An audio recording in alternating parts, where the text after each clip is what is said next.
And she was like, wow, I never even picked that up. And here's an adult woman and not a young child who would be many, many more times affected by this.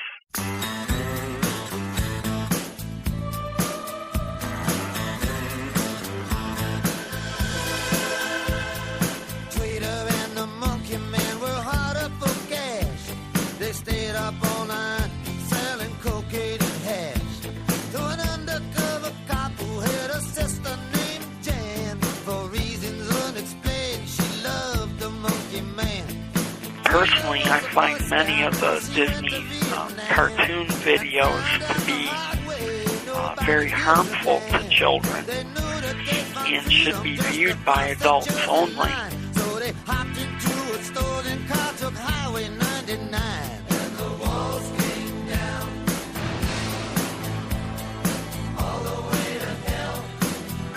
And now, ladies and gentlemen, Binnall of America Audio, with your host, Tim Binnall. Hello there, my friends. This is Tim Binnall of BinnallofAmerica.com with another edition of Binnall of America Audio, Season 2. It is May 12th, 2007, and this week we have the concluding installment of our interview that we started last week with Internet conspiracy pundit Kent Daniel Bentkowski. We're going to finish up our conversation and talk about esoterica in the movies, esoterica on TV shows, what the messages are in some of these popular films and TV shows, and how they get put in there. We're also going to hear Kent's amazing UFO story, plus, of course, tons and tons more. It's a pretty packed hour-long discussion here on esoterica and popular culture. For those of you who are unfamiliar with Kent Daniel Bentkowski, let me give you a little bit of background on him. Kent Daniel Bentkowski is a research journalist from Buffalo, New York. He's been a published author since 1985 when he sold his first article for $20. Since then, he has been writing and working as a journalist and researcher nearly full-time. He also has the ability to see the bigger picture, and as such, he has felt obligated to add his voice to those calling out from within the darkness that surrounds this planet. His website is controversypapers.blogspot.com, KENTROVERSYPAPERS.blogspot.com. Without any further ado, let's rock and roll. This interview was recorded on March 16th, 2007. Kent Daniel Bentkowski, Part 2 of 2, on Binnall of America Audio, Season 2. That actually segues really well into the next sort of section I want to talk about, moving on from the controversy special reports. Like I said, there's tons in there. I just picked a couple. Next time we have you on the program, we'll talk about some of the other ones. But another section of controversypapers.net that I want to talk about was your recommended DVD list, because you do a really good job of looking at some of these films that I had never really thought of that may be being used in a conditioning sort of way. So first of all, before we get into some of these specific titles that I picked out of the list here that you have for recommended viewing, talk a little bit about what you think is going on as far as a conditioning process for the mass public, and who's behind this conditioning process, and what's it all about.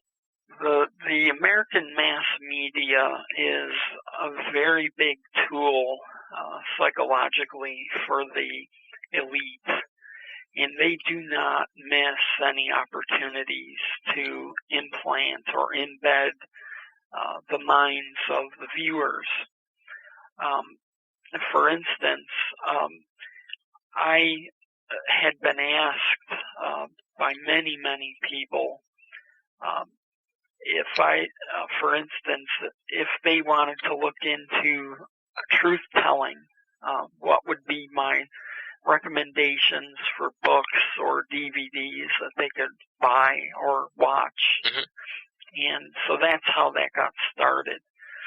And in terms of how this plays out in the media is these concepts are embedded into the structure of the story in such a way that a person, an adult, could watch a Disney video, which is supposed to be for children.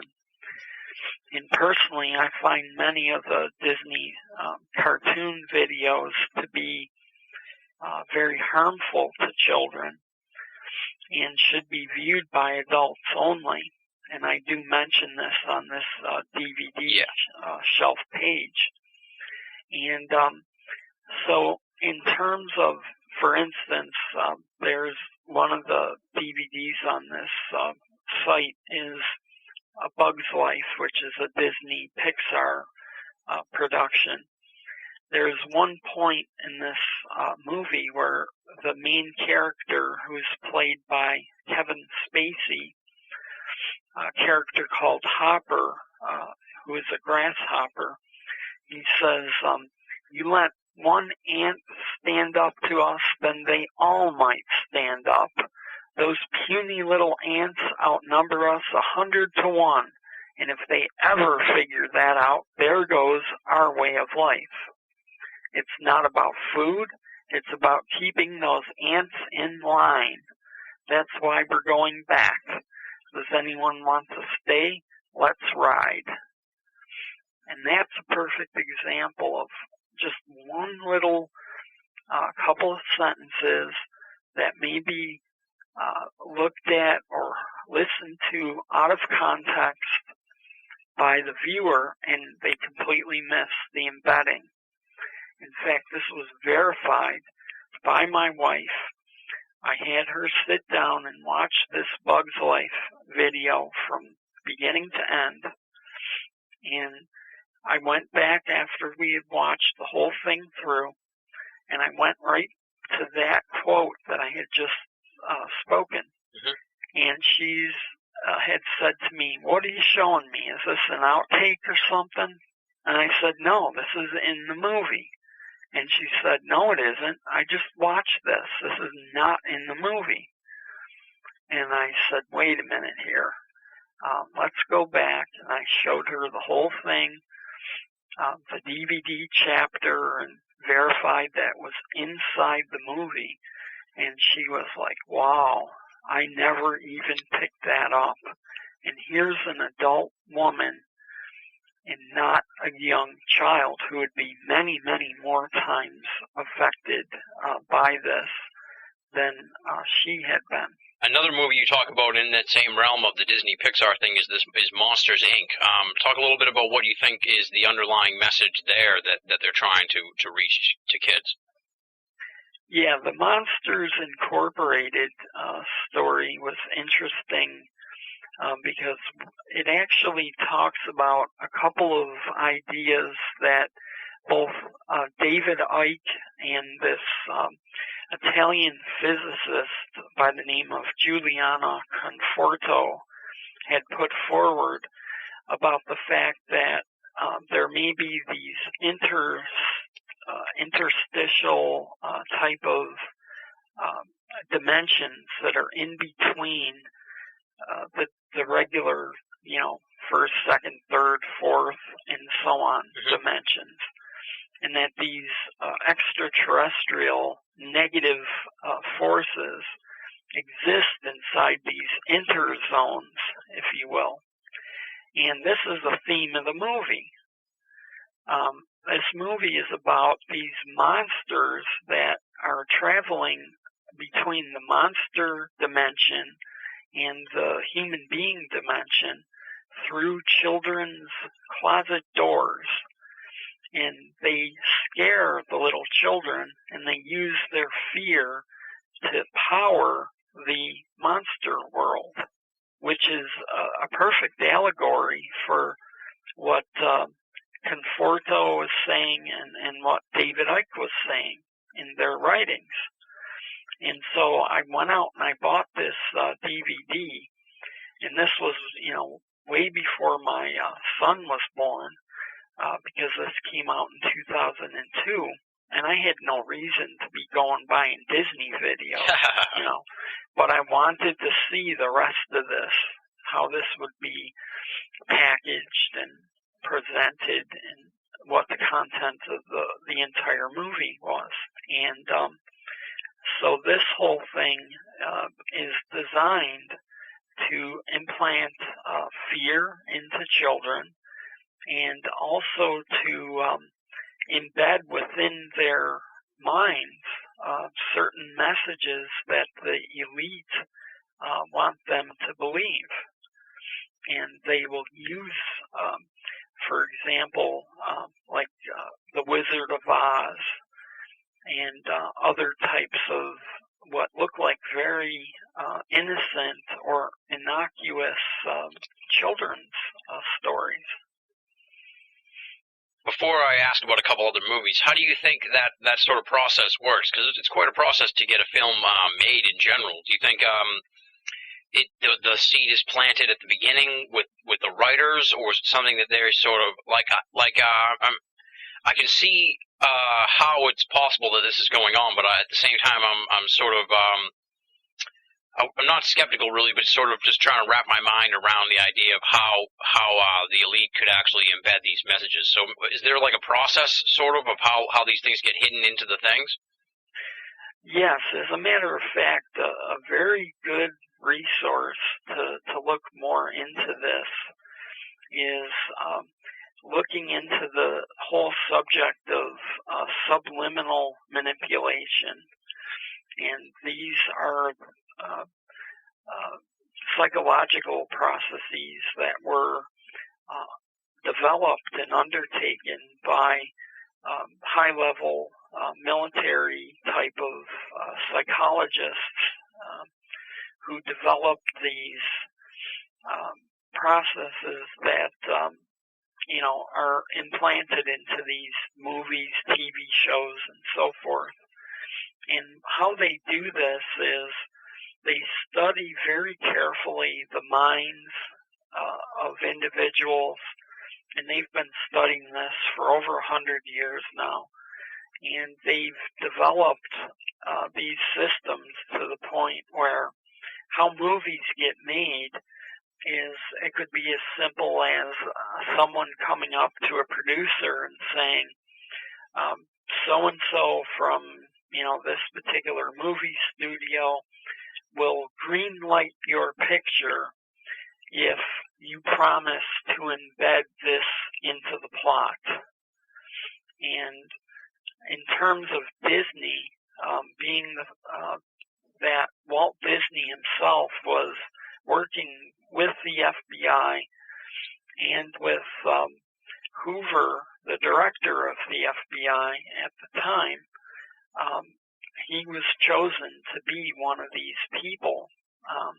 And currently, two names that I can give you who are part of this process are Steven Spielberg and James Cameron, who had done the Titanic and the Terminator 3 and 2 movies, among others. Yeah, that might explain his latest work with the Jesus script. Yes, and that appears to be a direct result of the popularity of the Da Vinci Code and just Dan Brown in general. And another one of the films that you talk about in the DVD list that I found pretty enlightening was this The Breakfast Club, which is a well-known 80s film. Talk about some of the subliminal messages that are to be had in The Breakfast Club. The Breakfast Club is actually one of my all-time favorite movies. And it was actually one of the movies that, one of the only movies, rather, that I have found that portrayed high school in a realistic manner. In fact, the only other example of this that I could give, which did so well portray high school, was this television show, Freaks and Geeks, which was only on for one season. But it was so perfect. I mean, that was my high school, because those are the years I went to high school, from 78 to 81. And now The Breakfast Club, what they are talking about here is the 5 stereotypes that you find in high schools, which are the criminal, the basket case, the jock, although they don't say it, the Jewish princess, they just refer to it as the princess, and the geek, the nerd, the smart kid. And so we find that that's represented, and I believe they did it that way to have as big of relation to the whole audience as possible. And in terms of that, the other interesting thing that happens in this movie is that in the course of this Saturday spent in detention, which is the setup for the movie, they smoke a joint at one point during the day, and a very interesting conversation comes out of this, where each of these 5 people who would have nothing to do with one another during the actual school week, they would pass by one another in the hallways, and they would not acknowledge that they, that the star of the wrestling team would be interested in the nerd, for instance. And so they related to one another personally as human beings. And this was also showing that there was some enlightenment that was happening through the smoking of marijuana. And this was in the heyday of the Just Say No campaign of Nancy Reagan. So this had come out at a very crucial time when marijuana was looked at as being very detrimental, and that propaganda continues today. And I just thought it was an interesting thing to show, and also to point out to people that if they would go back and take a look at this film again in a different context, that they would get something very different out of it as opposed to when they had seen it the first time, not having made these connections. Yeah. Another entertainment series that you talk a lot about here is the Harry Potter book and movie series, which I've always been kind of suspicious of myself. So, and you've done a lot of great research into it. So talk a little bit about the Harry Potter series and what you think might really be going on there. The Harry Potter thing seems to be related to getting the population on the side of the Luciferian occult mindset.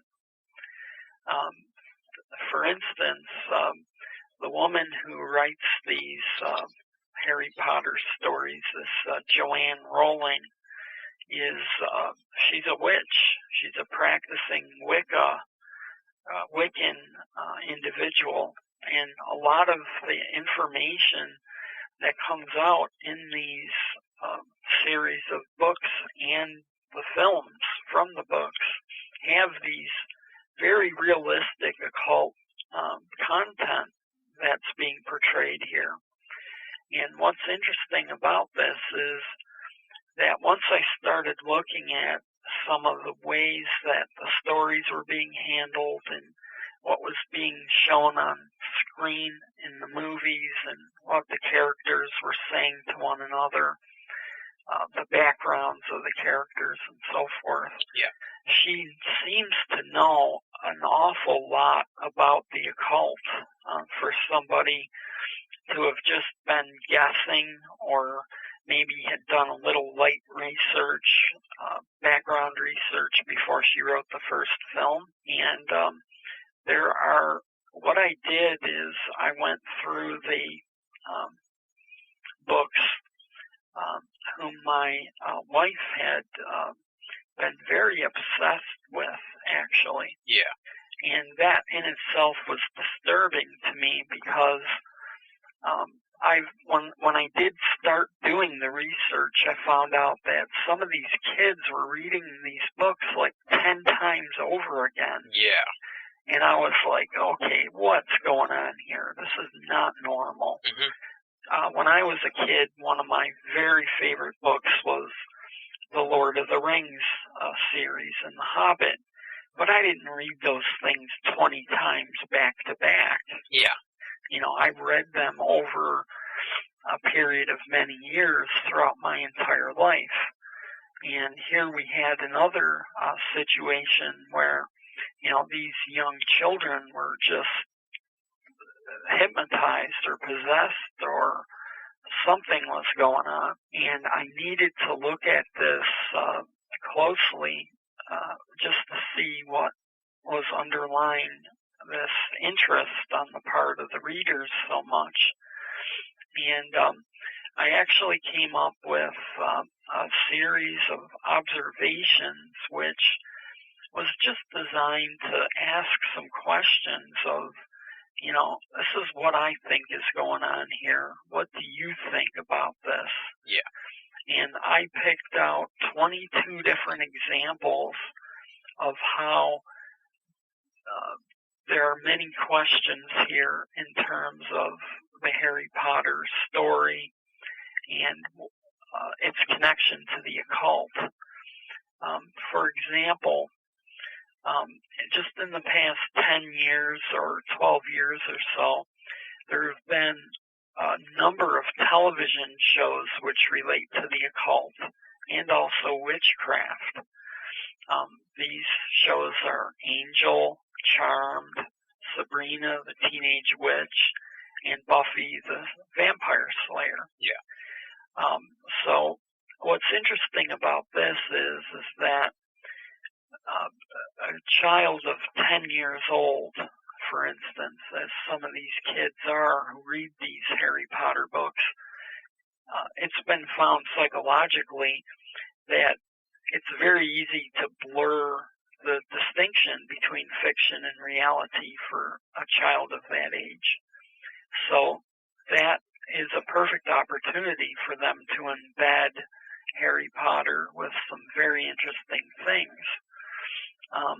There's an online internet book club that's referred to as the Magic Circle Young Magicians Club. And what's interesting about that is that magicians do their magic inside of a circle. And so here's another realistic representation of the Harry Potter reality versus the occult reality. The American Booksellers Association had put out some very interesting statistics where they pointed out that Harry Potter has been responsible for 11% of all the books sold in the entire world in the year 2001. And at that point, there was only, I believe, 3 or 4 books out at that time. And since then, many, many more million copies have been sold. At this point in time, this author, Joanne Rowling, is a billionaire. And my research into the high levels of the occult and the Illuminati specifically, you are not allowed such a wild success unless you are a part of that occult system. There are also character names that relate to real-life occult magicians. There are also things that are related to in terms of herbs and magic spells that are cast, which are actually represented in accurate light. If you go to the original source material, where it will tell you what this particular herb is used for, this is the way it's represented in the Harry Potter series as well. There was a book that was put out which was called The Science of Harry Potter, How Magic Really Works. And in that book, it describes the author as being a witch who is able to cast enchanting literary spells, which I find to be very interesting in itself. And in addition to that, there are about 10 or 15 other things that are mentioned throughout the books and the movies that, for instance, Harry Potter receives the mark on his forehead, which is a lightning bolt. This is interesting because this is the very same mark that is referred to in the book of Revelation. We also find an owl, which is used by Harry Potter as a familiar in casting his spells. And owls are often used as familiars in the practice by both witches and black magicians. Another thing that I thought was kind of interesting is that she refers to ordinary people as muggles, M-U-G-G-L-E-S. And I was quite surprised to find that this word muggles is an old-time slang representation for a marijuana cigarette. And this is actually in the movie Reefer Madness.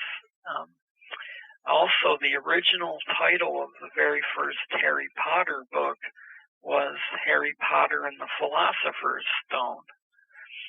The Philosopher's Stone is a very sought-after item in both the occult and the magical world, and it is supposed to be used for alchemy, and it also represents a very high level of understanding on the part of the author again. One last thing that I want to mention about this, which I found to be very, very interesting, in that it does relate on somewhat of a basis to the structuring of secret societies. The school that Harry Potter goes to is called Hogwarts, and there is a third floor of this building that is forbidden to everyone except for those who are selected to have this special knowledge and access. And what's coincidental and interesting about this is that this is the same type of structuring and hierarchy that we find in secret societies, that you only reach the highest level if you're accepted by the entire group. And so we had a representation of this inner sanctum, so to speak, which was shown in the context of a child's boarding school, but also mirrored the secret society model perfectly in its representation. And the last movie I wanted to ask you about, like I said, there's tons on there, but I just picked the ones that I was pretty familiar with and figured the audience would be too, and that weren't esoteric films in and of themselves. Obviously, you recommend a lot of good Alex Jones movies and other great esoteric films on there, but I want to talk about the mainstream ones. And this one you give a really high recommendation to, and that was They Live. Yeah, They Live is... Actually, I describe They Live as a nonfiction documentary. And why I say that is because it's very interesting to me that it shows in a very realistic way what's happening in this world. That there are hidden meanings behind the politicians. There are secret messages that are embedded into the mass media, which we do see throughout the film as it progresses. We find the character of John Nada, who's played by Roddy Piper, as walking by a magazine vendor and a newsstand, and he sees with these special Hoffman lenses, these special glasses, he sees the real images and the hidden messages that are underlying what everyone else sees. And this film also is interesting in the context that it says something very important about our leaders, that there is a hidden behind the scenes or under the surface type of power that's pushing these people and manipulating them as well to perform in a particular way, which is good for the overall agenda of this one world government and everything we had talked about related to the microchip agenda and so forth, and the globalist agenda as a whole. I have begun to do a report about They Live. A couple of years ago, I was able to contact John Carpenter through his agent's office at William Morris Agency in Beverly Hills, and was actually successful in getting in touch with him. And he had many interesting things to say about that film. For instance, it's the favorite movie of his out of all the movies he's done in his 40 years of being a Hollywood director. Oh, wow. And when I asked him about why that was the case, he had mentioned that he liked to be a truth teller, and that there were many things about society that had become very negative, and he also felt compelled to comment on them. So my original report about Hollywood films was this thing I had done on the film Eyes Wide Shut by Stanley Kubrick. And that had become so popular and had been like proliferated through the internet like nobody's business. I decided to expand that into an entire series. And the next film is going to be They Live.